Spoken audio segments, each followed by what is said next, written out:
Balance തയ്യാറാക്കുവാൻ പഠിച്ചു കഴിഞ്ഞു. അടുത്ത ഫിനാൻഷ്യൽ സ്റ്റേറ്റ്മെന്റ് അല്ലെങ്കിൽ ഫൈനൽ അക്കൗണ്ടിലേക്ക് കടക്കുകയാണ്. അതിന്റെ മുന്നോടിയായിട്ടുള്ളതാണ് ട്രയൽ ബാലൻസ്. എന്താണ് ഫിനാൻഷ്യൽ സ്റ്റേറ്റ്മെന്റ് അല്ലെങ്കിൽ ഫൈനൽ അക്കൗണ്ട് എന്ന് പറയുന്നത്? ഫൈനൽ ആ വാക്കിൽ തന്നെയുണ്ട്. ഫൈനൽ ആയിട്ടുള്ള അവസാനമായിട്ടുള്ള account, final account, financial statement എന്ന് പറയും. എന്താണ് ഫിനാൻഷ്യൽ സ്റ്റേറ്റ്മെന്റ് എന്ന് പറഞ്ഞാൽ? ഒരു ട്രേഡർ അയാളുടെ വ്യാപാരത്തിന്റെ പ്രോഫിറ്റും ലോസും കണ്ടുപിടിക്കുന്നതിന് വേണ്ടിയും ആ ബിസിനസ് സ്ഥാപനത്തിന്റെ സാമ്പത്തിക സ്ഥിതി മനസ്സിലാക്കുന്നതിന് വേണ്ടിയും തയ്യാറാക്കുന്ന അക്കൗണ്ട്സും സ്റ്റേറ്റ്മെന്റും കൂടെ ചേർന്നതാണ് ഫിനാൻഷ്യൽ സ്റ്റേറ്റ്മെന്റ് അല്ലെങ്കിൽ ഫൈനൽ അക്കൗണ്ട് എന്ന് പറയുന്നത്. Final accounts is prepared by a trader at the end of a trading period to find out the profit or loss and find out the financial position of the business. ഒരു വ്യാപാരത്തിന്റെ അല്ലെങ്കിൽ ഒരു വ്യാപാര വർഷത്തിന്റെ ഒരു കച്ചവട വർഷത്തിന്റെ എൻഡിൽ ഒരു ട്രേഡർ തയ്യാറാക്കുന്ന അക്കൗണ്ടും സ്റ്റേറ്റ്മെന്റും കൂടെ ചേർന്നതാണ് ഫിനാൻഷ്യൽ സ്റ്റേറ്റ്മെന്റ് എന്ന് പറയുന്നത്. എന്തിനു വേണ്ടി തയ്യാറാക്കുന്നു?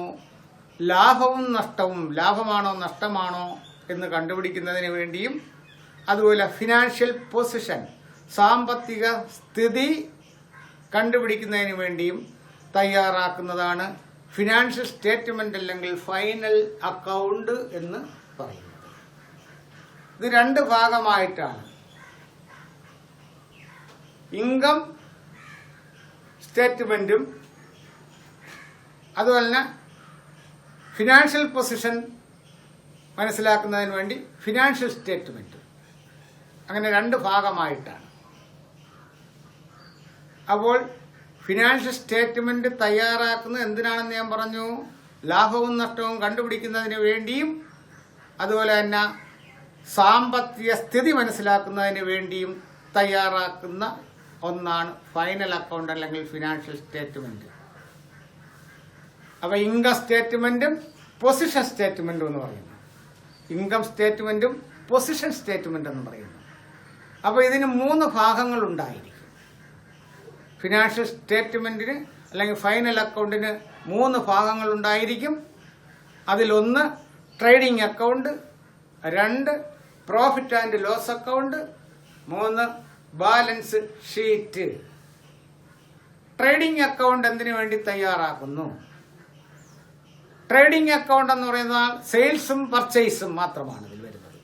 സെയിൽസും പർച്ചേസും ഡയറക്റ്റ് എക്സ്പെൻസുകൾ മാത്രമാണ് വരുന്നത്. അപ്പൊ ട്രേഡിംഗ് അക്കൗണ്ട് തയ്യാറാക്കുന്നത് ഓവറോൾ ആയിട്ടുള്ള ഗ്രോസ് പ്രോഫിറ്റ് ആണോ ഗ്രോസ് ലോസ് ആണോ എന്ന് കണ്ടുപിടിക്കുന്നതിന് വേണ്ടി തയ്യാറാക്കുന്ന ഒരു അക്കൗണ്ടാണ് ട്രേഡിംഗ് അക്കൗണ്ട്. Trading account. അടുത്തത് പ്രോഫിറ്റ് ആൻഡ് ലോസ് അക്കൗണ്ട് തയ്യാറാക്കുന്നു. പ്രോഫിറ്റ് ആൻഡ് ലോസ് അക്കൗണ്ട് രണ്ടാമത്തെ part. Profit and loss account എന്ന് പറയുന്നത് രണ്ടാമത്തെ ഭാഗമാണ്. അത് തയ്യാറാക്കുന്നത് നെറ്റ് പ്രോഫിറ്റ് അല്ലെങ്കിൽ നെറ്റ് ലോസ് കണ്ടുപിടിക്കുന്നതിന് വേണ്ടി തയ്യാറാക്കുന്ന ഒരു അക്കൗണ്ടാണ് പ്രോഫിറ്റ് ആൻഡ് ലോസ് അക്കൗണ്ട്. അങ്ങനെ ഫിനാൻഷ്യൽ സ്റ്റേറ്റ്മെന്റിന്റെ ഇൻകം സ്റ്റേറ്റ്മെന്റ് എന്ന് പറയുന്നത് ട്രേഡിംഗ് അക്കൗണ്ടും പ്രോഫിറ്റ് ആൻഡ് ലോസ് അക്കൗണ്ടുമാണ്. ഇനി അടുത്തത് പൊസിഷൻ സ്റ്റേറ്റ്മെന്റ് എന്ന് ഞാൻ പറഞ്ഞു. അടുത്ത 3ാമത്തെ ഭാഗം തയ്യാറാക്കുന്നത് ബാലൻസ് ഷീറ്റ് എന്ന് പറയുന്ന പേരിലാണ് തയ്യാറാക്കുന്നത്. ബാക്കി പത്രം എന്നാണ് മലയാളത്തിൽ പറയുന്നത്. Balance sheet. അത് പൊസിഷൻ സ്റ്റേറ്റ്മെന്റ്. എന്തുമാത്രം ആസ്തികളുണ്ട്, വസ്തുവകകളുണ്ട്, എന്തുമാത്രം ബാധ്യതകളുണ്ട് എന്ന് മനസ്സിലാക്കുന്നതിന് വേണ്ടി തയ്യാറാക്കുന്ന ഒരു സ്റ്റേറ്റ്മെന്റാണ് ബാലൻസ് ഷീറ്റ്. ഓർത്തോളണം, ഒബ്ജക്റ്റീവ് ടൈപ്പിൽ ചോദിക്കും balance sheet is A dash. Balance sheet എന്താണ്? അക്കൗണ്ട് എന്ന് കാണും, സ്റ്റേറ്റ്മെന്റ് എന്ന് കാണും, വേറെന്തെങ്കിലുമൊക്കെ കാണും. ആൻസർ സ്റ്റേറ്റ്മെന്റ് എന്നുള്ള ആൻസർ കാണും, അത് മാത്രം എടുത്തെഴുതുക. Balance sheet is a statement. Balance sheet ഒരു സ്റ്റേറ്റ്മെന്റ് ആണ്, അക്കൗണ്ട് അല്ല. Trading and profit and loss account അക്കൗണ്ടാണ്. Trading and profit and loss account is a nominal account. Trading and profit and loss account ഒരു nominal account ആണ്, മറന്നുപോകരുത്. Nominal വരവിന്റെയും ചിലവിന്റെയും അക്കൗണ്ടുകളെയാണ് നോമിനൽ അക്കൗണ്ട് എന്ന് പറയുന്നത്. ബാലൻസ് ഷീറ്റ് സ്റ്റേറ്റ്മെന്റ് ആണ്. അങ്ങനെ ഫൈനൽ അക്കൗണ്ടിന് അല്ലെങ്കിൽ ഫിനാൻഷ്യൽ സ്റ്റേറ്റ്മെന്റിന് 3 ഭാഗങ്ങൾ, 3 പാർട്ടുകളുണ്ട്. ഒന്ന് trading account, 2 profit and loss account, 3ാമത്തത് ബാലൻസ് ഷീറ്റ് എന്ന് പറയുന്ന ഭാഗം. അങ്ങനെ 3 ഭാഗങ്ങൾ ചേരുന്നതിനെയാണ് ഫിനാൻഷ്യൽ സ്റ്റേറ്റ്മെന്റ് അല്ലെങ്കിൽ ഫൈനൽ അക്കൗണ്ട്സ് എന്ന് പറയുന്നത്. Final accounts or financial statement is prepared by a trader at the end of a trading period to find out the profit or loss and to find out the financial position of the business. Financial position മനസ്സിലാക്കുന്നതിന് വേണ്ടിയും അതുപോലെ തന്നെ പ്രോഫിറ്റോ ലോസോ ആണെന്ന് മനസ്സിലാക്കുന്നതിന് വേണ്ടിയും കണ്ടുപിടിക്കുന്നതിന് വേണ്ടിയും തയ്യാറാക്കുന്നതാണ് final account എന്ന് പറയുന്നത്.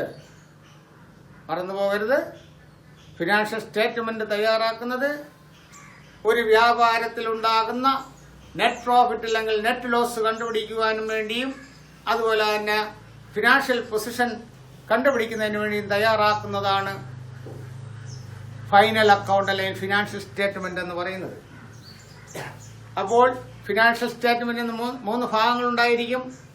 ഒന്ന് trading account, 2 profit and loss account, 3ാമത്തത് ബാലൻസ് ഷീറ്റ്. ട്രേഡിംഗ് അക്കൗണ്ടും പ്രോഫിറ്റ് ആൻഡ് ലോസ് അക്കൗണ്ടും ഇൻകം സ്റ്റേറ്റ്മെന്റ് എന്നും ബാലൻസ് ഷീറ്റിനെ പൊസിഷൻ സ്റ്റേറ്റ്മെന്റ് എന്നും പറയുന്നു. ഇൻകം സ്റ്റേറ്റ്മെന്റും പൊസിഷൻ സ്റ്റേറ്റ്മെന്റും. അപ്പോൾ 3 ഭാഗങ്ങൾ: trading account, profit and loss account, balance sheet. Trading account തയ്യാറാക്കുന്നത് ഗ്രോസ് പ്രോഫിറ്റ് അല്ലെങ്കിൽ ഗ്രോസ് ലോസ് കണ്ടുപിടിക്കുന്നതിന് വേണ്ടി. പ്രോഫിറ്റ് ആൻഡ് ലോസ് അക്കൗണ്ട് തയ്യാറാക്കുന്നത് നെറ്റ് പ്രോഫിറ്റ് അല്ലെങ്കിൽ നെറ്റ് ലോസ് കണ്ടുപിടിക്കുന്നതിന് വേണ്ടി.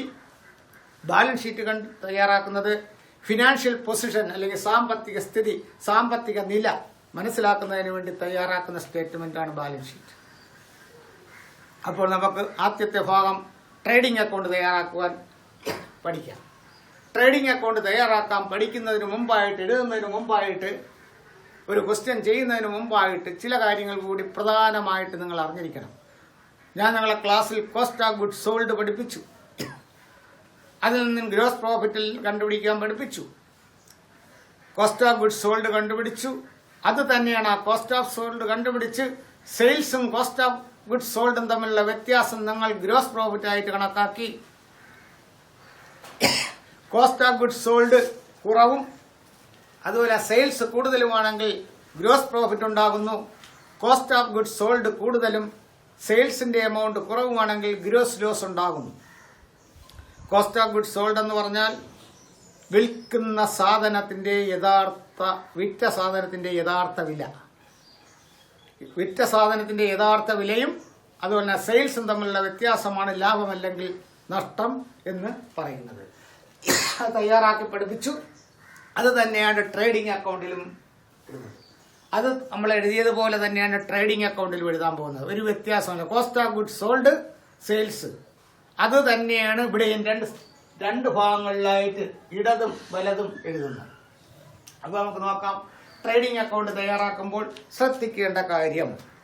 ട്രേഡിംഗ് അക്കൗണ്ട് തയ്യാറാക്കുമ്പോൾ ശ്രദ്ധിക്കേണ്ട കാര്യം എത്രയേ ഉള്ളൂ? ഓപ്പണിംഗ് സ്റ്റോക്ക് ഉണ്ടെങ്കിൽ, ക്വസ്റ്റ്യനിൽ ഓപ്പണിംഗ് സ്റ്റോക്ക് തന്നിരുന്നാൽ അത് ട്രേഡിംഗ് അക്കൗണ്ട് ഡെബിറ്റ് സൈഡ് എഴുതുന്നത്. ആ 2 സൈഡുകൾ ഞാൻ വരച്ചിട്ടിട്ടുണ്ട്. ട്രേഡിംഗ് അക്കൗണ്ടിന് ഡെബിറ്റ് സൈഡ് DR എന്നും CR എന്നും കൊടുത്തിട്ടുണ്ട്. ഡെബിറ്റ് സൈഡ് എന്നും ക്രെഡിറ്റ് സൈഡ് എന്നും 2 സൈഡുകളുണ്ട്. അതുപോലെ പർട്ടിക്കുലേഴ്സ് കോളമുണ്ട്, എമൗണ്ട് കോളമുണ്ട്. 2 സൈഡിനും പർട്ടിക്കുലേഴ്സ് കോളവും എമൗണ്ട് കോളവും ഉണ്ട്.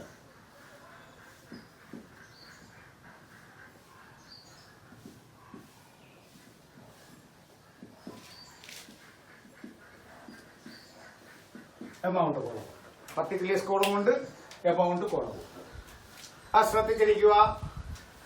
ട്രേഡിംഗ് അക്കൗണ്ടിൽ ഡെബിറ്റ് സൈഡിന് ഫസ്റ്റ് ഐറ്റം ക്വസ്റ്റ്യനിൽ ഓപ്പണിംഗ് സ്റ്റോക്ക് ഉണ്ടെങ്കിൽ ഡെബിറ്റ് സൈഡിൽ എഴുതണം. ഇപ്പോൾ ഒരു ക്വസ്റ്റ്യൻ നമ്മൾ ചെയ്യും, വേട്ടെ ഒന്ന് പറഞ്ഞു പോകുന്നു. ഓപ്പണിംഗ് സ്റ്റോക്ക് എഴുതുന്നു. രണ്ടാമത് എഴുതേണ്ടത് പർച്ചേസ്, നെറ്റ് പർച്ചേസ്. പർച്ചേസിൽ നിന്നും പർച്ചേസ് റിട്ടേൺ കുറയ്ക്കുമ്പോഴാണ് നെറ്റ് പർച്ചേസ് കിട്ടുന്നത്. നമ്മൾ കോസ്റ്റ് ഓഫ് ഗുഡ്സ് സോൾഡിൽ പഠിച്ചതാണ്. ആ പർച്ചേസ് ഉണ്ടെങ്കിൽ അത് എഴുതുന്നു, അത് ഇന്നർ കോളത്തിൽ ആ എമൗണ്ട് എഴുതുന്നു. പർച്ചേസ് റിട്ടേൺ ഉണ്ടെങ്കിൽ ഇന്നർ കോളത്തിൽ പർച്ചേസിന്റെ എമൗണ്ട് എഴുതുന്നു. അവിടെ നിന്ന് ലെസ് റിട്ടേൺസ് കുറച്ചിട്ട് എമൗണ്ട് കോളത്തിലേക്ക് എഴുതണം, നെറ്റ് എമൗണ്ട്. ഇനി അടുത്തത് എന്താണ്? അടുത്തത് ഡയറക്റ്റ് എക്സ്പെൻസുകൾ ട്രേഡിംഗ് അക്കൗണ്ടിന്റെ ഡെബിറ്റ് സൈഡിന് രേഖപ്പെടുത്തണം. അപ്പോൾ അതാണ് ഞാൻ തയ്യാറാക്കുന്നതിന് മുമ്പ് ചില കാര്യങ്ങൾ പറയാനുണ്ടെന്ന്. എന്താണ് ഡയറക്റ്റ് എക്സ്പെൻസ് അല്ലെങ്കിൽ ഡയറക്റ്റ് എക്സ്പെൻസുകൾ? അത് ഒരു 3-4 ഐറ്റം. ഇപ്പോൾ ഫോക്കസ് ഏരിയയിൽ നിങ്ങൾക്ക് ഒരുപാട് ഐറ്റം ഒന്നും പഠിച്ചു വെക്കേണ്ട, ഒരു 3-5 ഐറ്റം മാത്രം പഠിച്ചാൽ അത് തന്നെ നിങ്ങൾക്ക് കിട്ടും.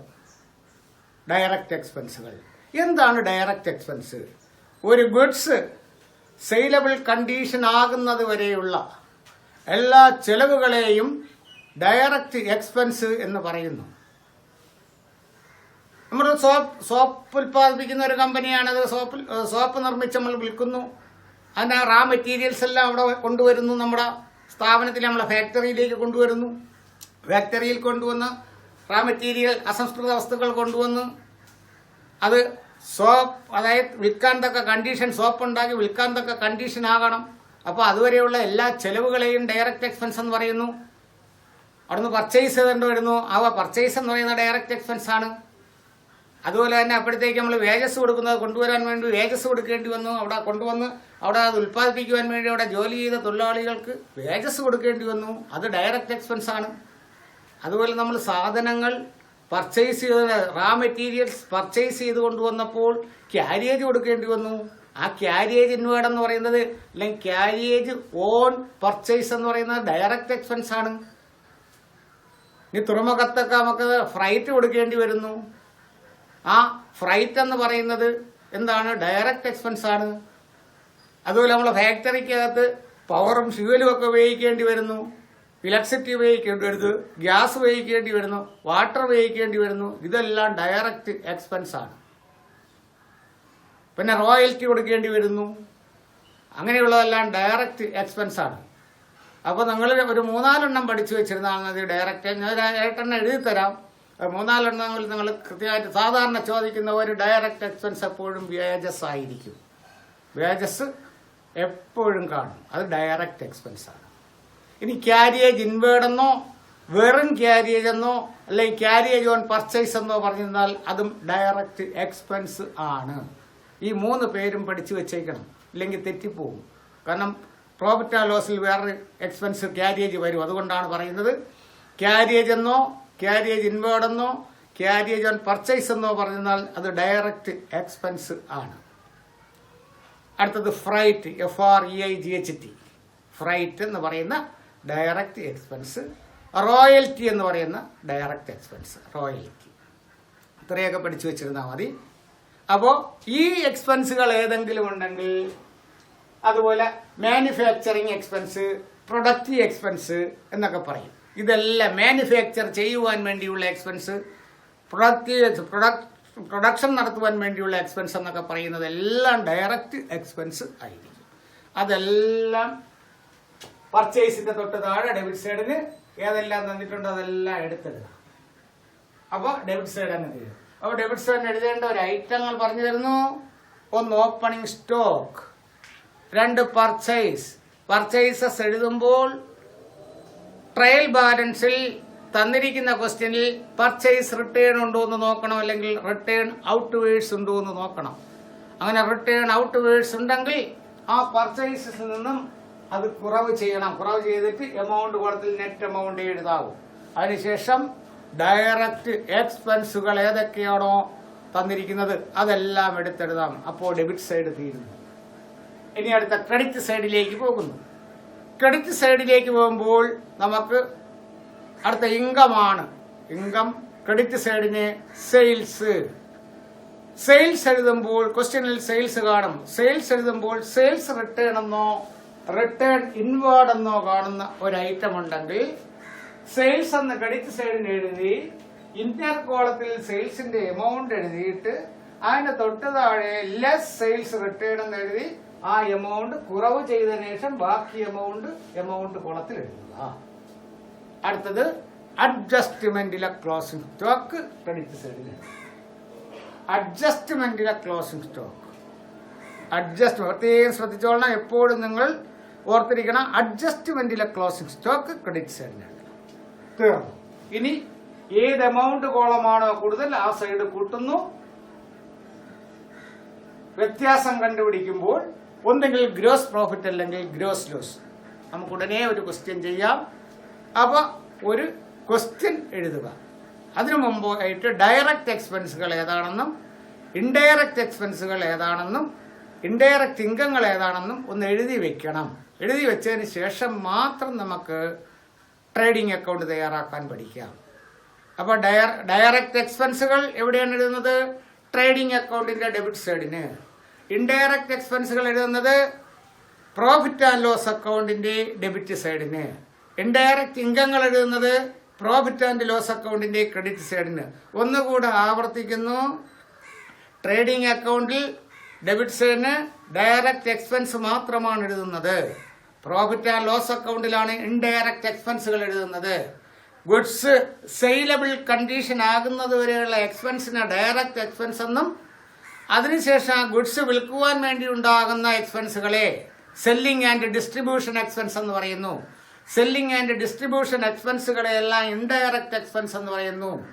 ഉദാഹരണത്തിന് സാലറി കൊടുക്കുന്നു, ഇൻഷുറൻസ് കൊടുക്കുന്നു, കമ്മീഷൻ കൊടുക്കുന്നു, ഡിസ്കൗണ്ട് കൊടുക്കുന്നു, പരസ്യ അഡ്വർടൈസ്മെന്റ് നടത്തുന്നു, റെന്റ് നടത്തുന്നു, റിപ്പയേഴ്സ് നടത്തുന്നു, അതുപോലെ ഡിപ്രീസിയേഷൻ ഉണ്ടാകുന്നു, തേയ്മാനം അല്ലെങ്കിൽ വിലയിടിവ് ഉണ്ടാകുന്നു. ഇതെല്ലാം ഇൻഡയറക്റ്റ് ആയിട്ടുള്ള എക്സ്പെൻസുകളാണ്. അതെല്ലാം പ്രോഫിറ്റ് ആൻഡ് ലോസ് അക്കൗണ്ടിലേ എഴുതാവൂ. അതുപോലെ ഇൻഡയറക്റ്റ് ഇൻകങ്ങളെല്ലാം പ്രോഫിറ്റ് ആൻഡ് ലോസ് അക്കൗണ്ടിലേ എഴുതാവൂ. Indirect income discount received, commission received, interest received, rent received, ഇങ്ങനെ പറയുന്ന ഇൻഡയറക്റ്റ് ഇൻകങ്ങൾ. അപ്പൊ ആദ്യമായിട്ട് നിങ്ങൾ ചെയ്യേണ്ടത് ഡയറക്റ്റ് എക്സ്പെൻസും ഇൻഡയറക്റ്റ് ഇൻകവും ഒന്ന് എഴുതി വെക്കണം. എഴുതി വെച്ചാൽ മാത്രമേ, അതൊന്ന് മനസ്സിലാക്കി വെച്ചിരുന്നാൽ പിന്നെ ഇത് എഴുതാൻ പാടില്ല. അതിൽ നിന്നങ്ങാട്ട് പുറക്കി എഴുതിയാൽ മതി. വളരെ എളുപ്പമാണ്. അപ്പോൾ ഡയറക്റ്റ് എക്സ്പെൻസുകളെന്ന് എഴുതുക. ഡയറക്റ്റ് എക്സ്പെൻസ് എഴുതുക. ഡയറക്റ്റ് എക്സ്പെൻസുകൾ ഏതൊക്കെയാണ് സാധാരണ ചോദിക്കുന്നത്, അത് മാത്രം കോമയിട്ട് എഴുതിയാൽ മതി. Direct expenses wages comma WAGS wages comma carriage CARRIAG carriage ബ്രാക്കറ്റിൽ ക്യാരിയേജ് ഓൺ പർച്ചേസ് ഒരു കോമ ഇട്ടിട്ട് ക്യാരിയേജ് ഇൻവേർഡ് എന്നെഴുതിയിട്ട് ബ്രാക്കറ്റ് ക്ലോസ് ചെയ്യണം. ഞാൻ പറഞ്ഞത് മനസ്സിലാക്കി കാണുന്നത് ക്യാരിയേജ് എന്ന് ആദ്യം എഴുതുക. വേജസ് കഴിഞ്ഞിട്ട് കോമ ഇടുക, ക്യാരിയേജ് എന്ന് ആദ്യം എഴുതുക, എന്നിട്ട് ബ്രാക്കറ്റ് ഇടുക, എന്നിട്ട് carriage on purchase comma carriage inward INWARD carriage inward bracket close ചെയ്യുക. അപ്പൊ ഈ മൂന്ന് പേരും വന്നാൽ, ഈ മൂന്നിൽ ഏത് പേര് വന്നാലും ഡയറക്റ്റ് എക്സ്പെൻസ് ആണ്, ട്രേഡിംഗ് അക്കൗണ്ടിൽ എടുക്കണം. അടുത്തത് cartage CARTAG cartage comma freight FREIGHT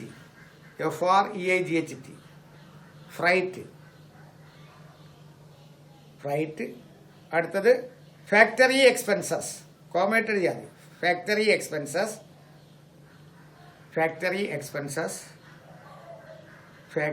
expenses comma manufacturing expenses. Manufacturing spelling പറഞ്ഞുതരാം.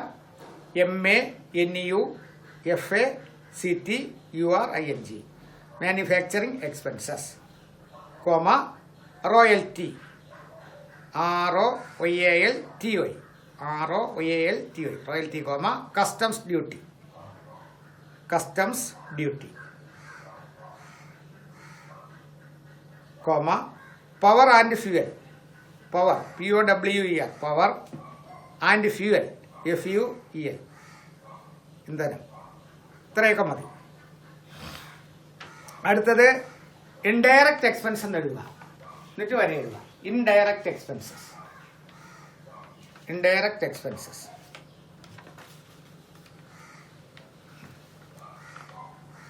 ഇനി കോമയായിട്ട് എഴുതണം. തൊട്ട് താഴെ salaries, printing and stationery, carriage outwards. കണ്ട, അത് ശ്രദ്ധിച്ചോളണം. നേരത്തെ ഞാൻ carriage inwards, carriage and purchase, carriage എന്നും പറഞ്ഞു വരാം. അതെല്ലാം ഡയറക്റ്റ് ആണ് ട്രേഡിംഗ് അക്കൗണ്ടിൽ. കണ്ട, ഇവിടെ ക്യാരിയേജ് ഔട്ട്വേഴ്സ്, സ്പെല്ലിംഗ് പറഞ്ഞുതരാം. OUTWARDS, carriage outwards. ബ്രാക്കറ്റിൽ carriage on sales എന്നെഴുതുക.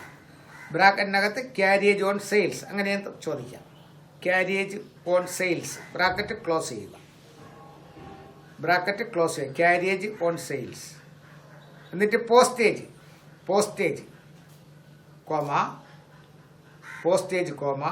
Depreciation, DEPRECIATION, depreciation, rent, rates and taxes, RATES, rates and taxes,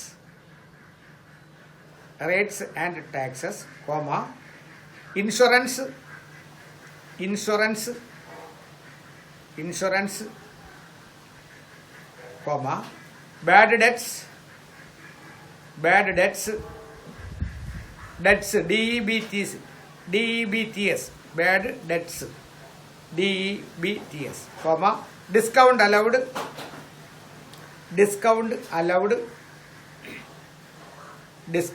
allowed, general expenses,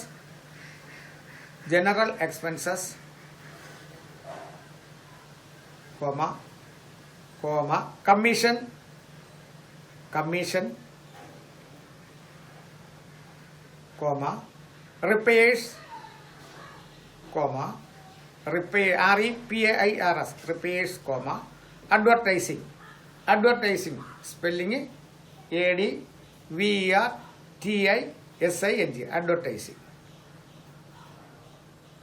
advertising. ഇനി 4 ഐറ്റം കൂടെ അപ്പോൾ തീരും. അടുത്ത ഇൻഡയറക്റ്റ് ഇൻകം എന്ന് എഴുതണം. ഇൻഡയറക്റ്റ് ഇൻകംസ് എഴുതി വരെ എഴുതുക. Indirect incomes. ഇത് പഠിച്ചു വെച്ചിരുന്നാൽ ഒരു പാടുമില്ല, എഴുതാൻ നല്ല രസകരമായിട്ട് ചെയ്യാം. ഇൻഡയറക്റ്റ് ഇൻകംസ് ഒരാന്ന് പറയട്ടെ. കമ്മീഷൻ റിസീവ്ഡ്,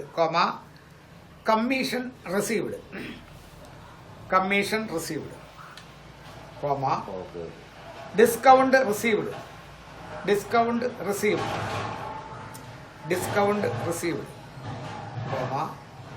റെന്റ് റിസീവ്ഡ്,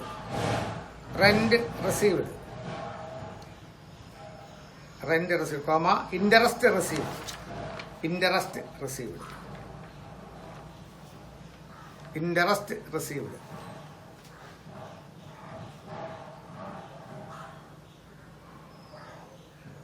അപ്പോൾ direct expense, indirect expense, direct expense എവിടെ മാത്രം എഴുതുന്നു?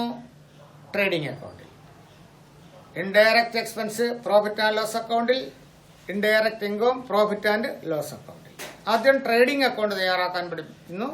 അതിനുശേഷം ഉള്ള ക്വസ്റ്റ്യനിൽ നമ്മൾ trading account, profit and loss അക്കൗണ്ടും ബാലൻസ് ഷീറ്റും തയ്യാറാക്കി പഠിച്ചു പോകുന്നു. എല്ലാ ഐറ്റവും പഠിച്ചു